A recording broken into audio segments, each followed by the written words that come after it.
बोलो कृष्ण कन्हैया लाल की, भागवत भगवान की, रामचंद्र भगवान की। तो आचार्य सुखदेव जी कहते हैं कि राजन, राम कौन है मालूम है? रामो विग्रहवान धर्म। राम साक्षात धर्म के विग्रह है। यदि धर्म की संपूर्ण व्याख्या आपको देखनी है तो राम के चरित्र को देखो। धर्म की संपूर्ण व्याख्या राम के चरित्र में सम्मिलित है। सौतेली माता के वचन सुनकर राम वन में चले जाते। सौतेली माता के वचन को सुनकर राम वन में जा रहे हैं। माता जानकी उनके लघु भ्राता लक्ष्मण के साथ वन में गए।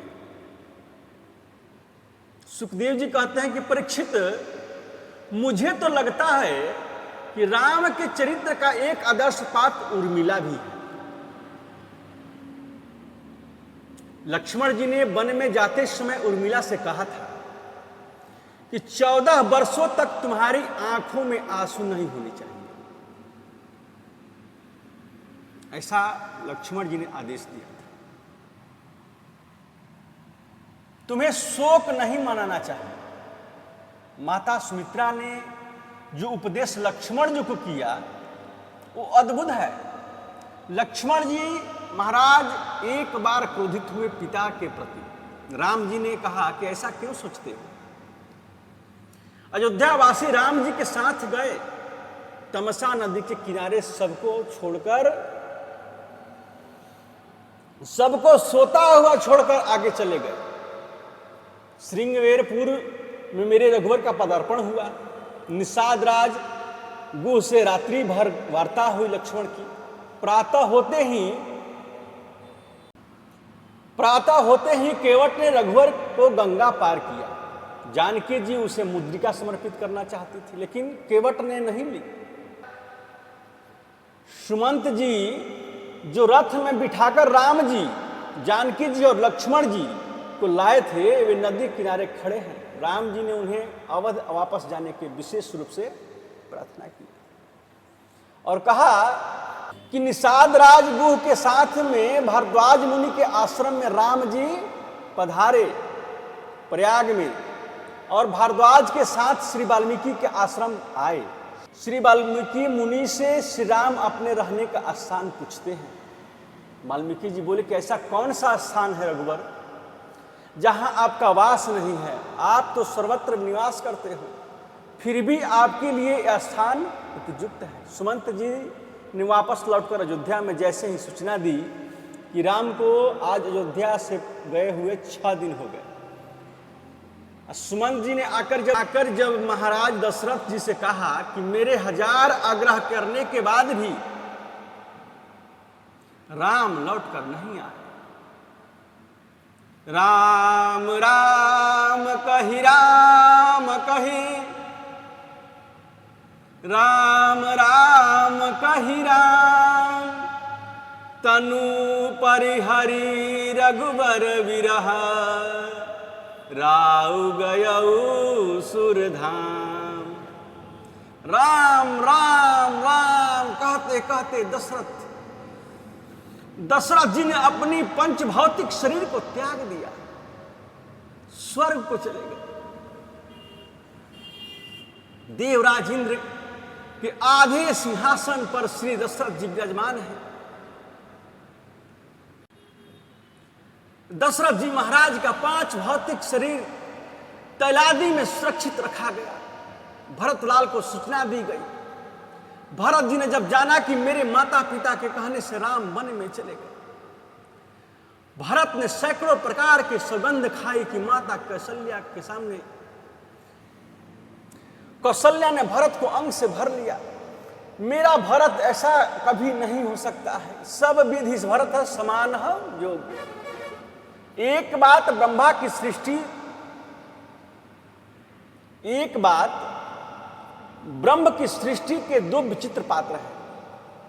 ब्रह्मा की सृष्टि का पहला विचित्र पात्र है भरत जी और दूसरा विचित्र पात्र है मंथरा। तो भरत ऐसा अद्भुत पात्र है जिसमें एक भी दोष नहीं है, दोष रहित है भरत जी। भरत जी के चरित्र में लाख प्रयास करने के बाद भी आप एक भी दुर्गुण नहीं निकाल सकते हैं। तो मंथरा एक अद्भुत ऐसा पात्र है जिसमें एक भी गुण नहीं है, गुण रहित है, एक भी सद्गुण नहीं है उसमें। अबाल बच्चे बूढ़े सब पिता का संस्कार होने के बाद राम का दर्शन करने गए, लेकिन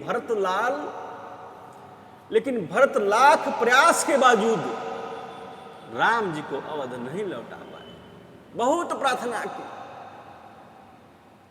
लेकिन एक बार जो बात रघुवर के मुंह से कह दी उसे दोबारा कहने की अवसर कभी नहीं दिया। भरत जी महाराज चरण पादुका लेकर भरतलाल आ गए नंदीग्राम के जमीन के नीचे।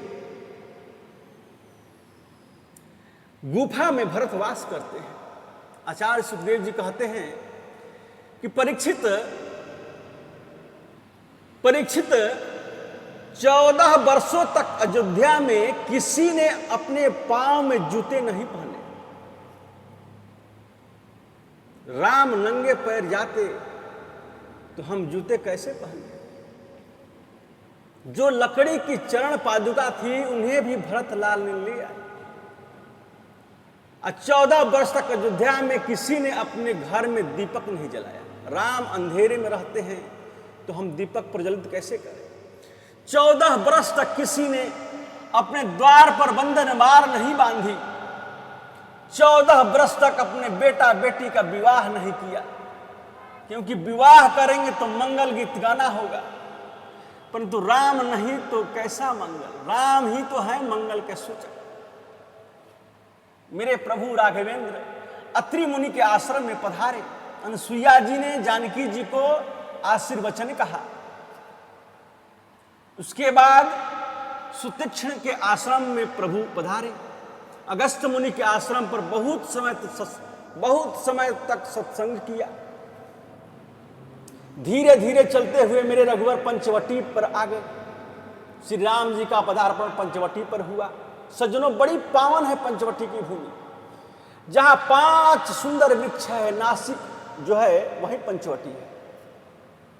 लक्ष्मण जी ने वहां पर्वकुटी बनाई। राम जी उस पर्वकुटी में परिधि में वास करते हैं। उसी समय वहां मौसी जी आ गए। जानते हैं मौसी जी कौन है? नाम क्या है उसका? शूर्पणखा। मैं आपसे थोड़ा परिचय करा दूं कि शूर्पणखा का, ये शूर्पणखा रावण की बहन है। रावण की 2 माताएं थी। बड़ी माता जी के पुत्र हैं कुबेर, जो कैलाश पर्वत पर रहते हैं, जिनका बगीचा बहुत सुंदर है। रावण की दूसरी माता के 3 पुत्र हैं और 1 पुत्री है। सबसे बड़े पुत्र रावण, कुंभकर्ण, शूर्पणखा और फिर सबसे छोटे भीषण जी हैं। रावण की अपनी बहन है शूर्पणखा, विद्युत जिह्वा नाम के राक्षस की पत्नी। ये उसका दूसरा परिचय है। यद्यपि शूर्पणखा के पति विद्युत जिह्वा को रावण ने ही मार दिया था। शूर्पणखा ने दूर से ही राम जी के सौंदर्य को देखा और भेष बदलकर परम सुंदरी बनकर भगवान राम के सामने आई। कैसा सुंदर मेरे रघुवर का स्वभाव है। रामचंद्र परांदरान चक्षुषा नापि पश्यति। आचार्य सुखदेव जी कहते हैं कि राम जी का चरित्र कैसा अद्भुत है। राम की आंखें के सामने कोई नारी आती है तो उसे या तो मां के रूप में देखते हैं या फिर बहन के रूप में देखते हैं। शूर्पणखा भेष बदलकर सुंदर श्रृंगार करके आई मेरे रघुवर ने शूर्पणखा को देखा और कहा, आओ देवी। बोलिए। शूर्पणखा बोली, जी मैं तो आई कहाँ से हूँ, मैं तो पति ढूंढने निकली हूँ, स्वयंवर करने चली हूँ। राम जी ने कहा, पति ढूंढने का काम तो माता पिता का होता है, इसके लिए आपके तकलीफ क्यों की? बोली, माता पिता ने तो मेरे लिए बहुत वर ढूंढे लेकिन पसंद नहीं आता, तो मैं क्या करूं, इसलिए स्वयंवर करने निकल पड़ी। राम जी ने कहा, बड़े संकोच की बात है, आपको अभी तक पति नहीं मिला। अब तक नहीं मिला था लेकिन आज मिल गया है। तो राम जी ने कहा कि मिल गया, कहाँ है बोलो? तुम सम पुरुष नामो सम नारी, यह संयोग विधि रचो विचारी। वैसे बहुत सुंदर तो तुम भी नहीं हो, लेकिन चलेगा, मैं तुम्हें ही पति रूप में वरण कर लेती हूं। राम जी तो बड़े संकोची हैं, लेकिन कभी कभी विनोद बहुत मीठा करते हैं। राघवेंद्र जी ने कहा कि आपने तो ये ठीक ही सोचा, लेकिन हमारी बगल में जो बैठी है ये हमारी भारिया है, श्री जानकी जी। शूर्पणखा बोली, ये दुबली पतली सी पत्नी तुम्हारी? राम जी ने कहा, हां,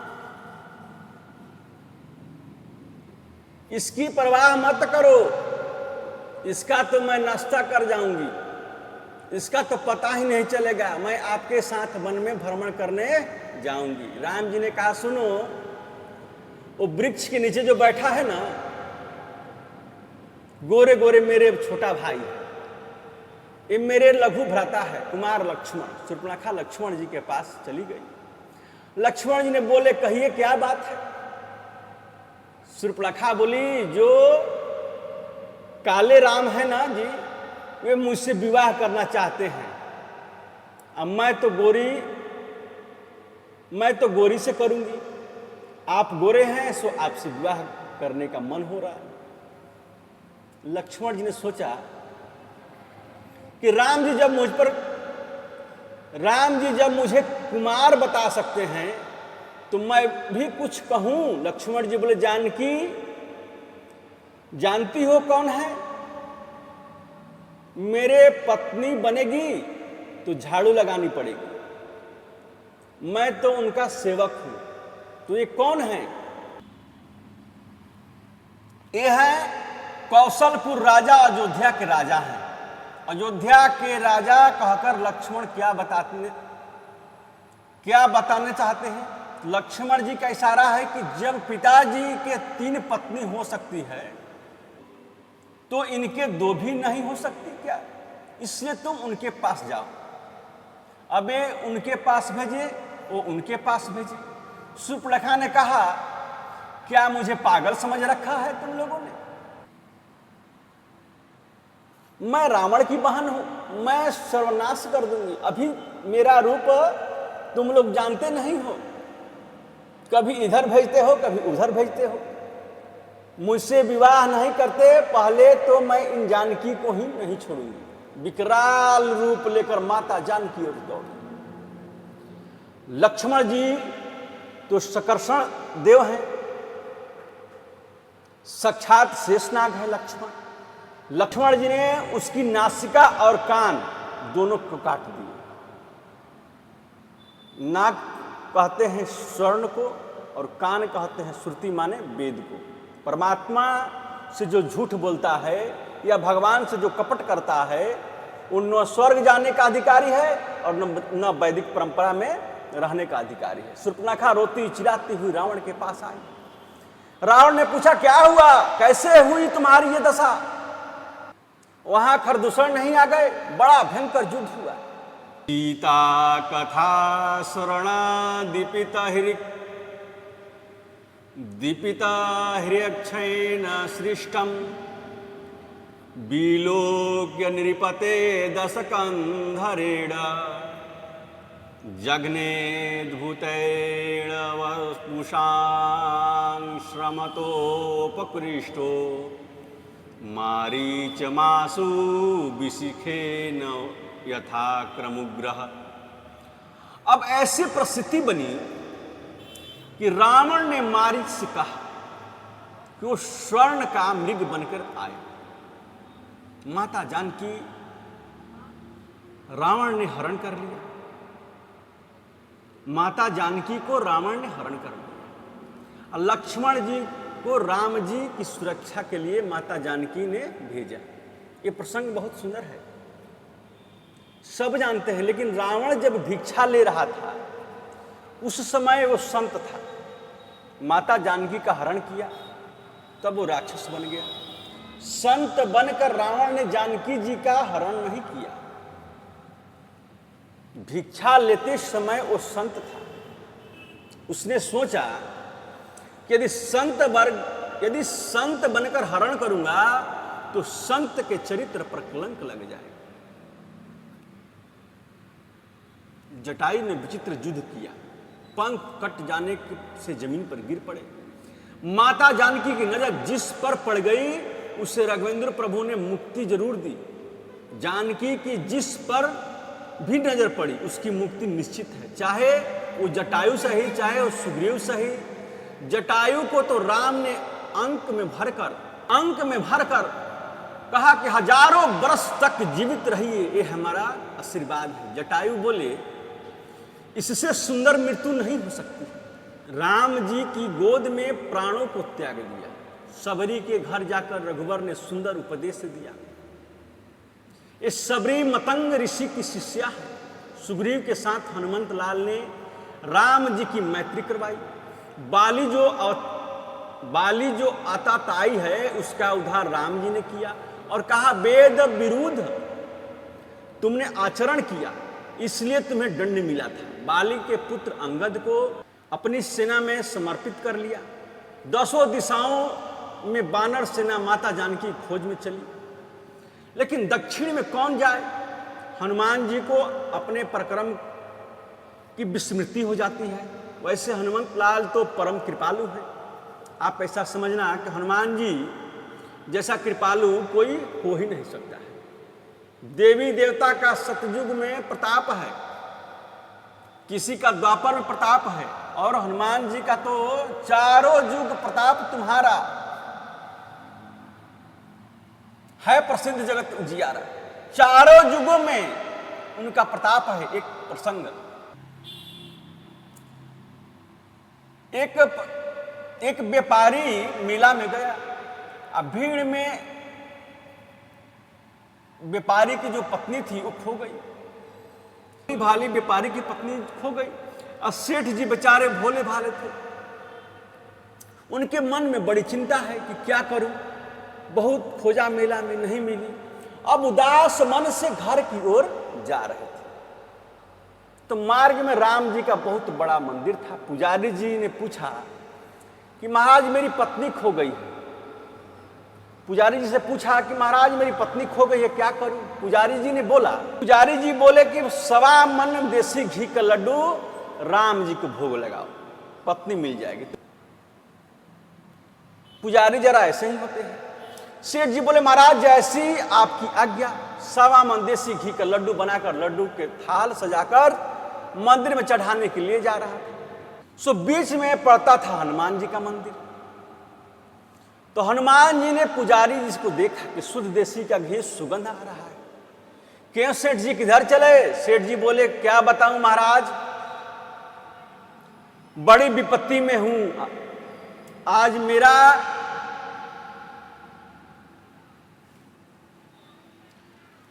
मेला देखने गया था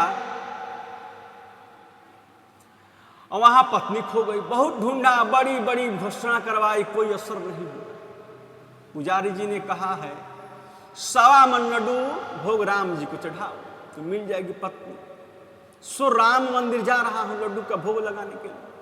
हनुमान जी के पुजारी बोले अरे भले आदमी, राम जी की अपनी पत्नी खो गई तो उसको तो राम जी खोज नहीं पाए, तुम्हारी पत्नी को क्या खोज पाएंगे। अरे राम जी की अपनी पत्नी खो गई तो उसको तो मेरे बजरंगबली खोज कर लाए। तुम्हारी पत्नी को राम जी क्यों खोजेंगे? सेठ जी बोले, तो क्या करूं महाराज? पुजारी बोले, हनुमान जी का भोग लगाओ। सेठ जी की बात समझ में आ गई, सोचा ऐसा ही करता हूं जिसमें 2 पैसे का फायदा हो। सेठ जी ने हनुमान जी को भी 100 मन के लड्डू का भोग लगाया।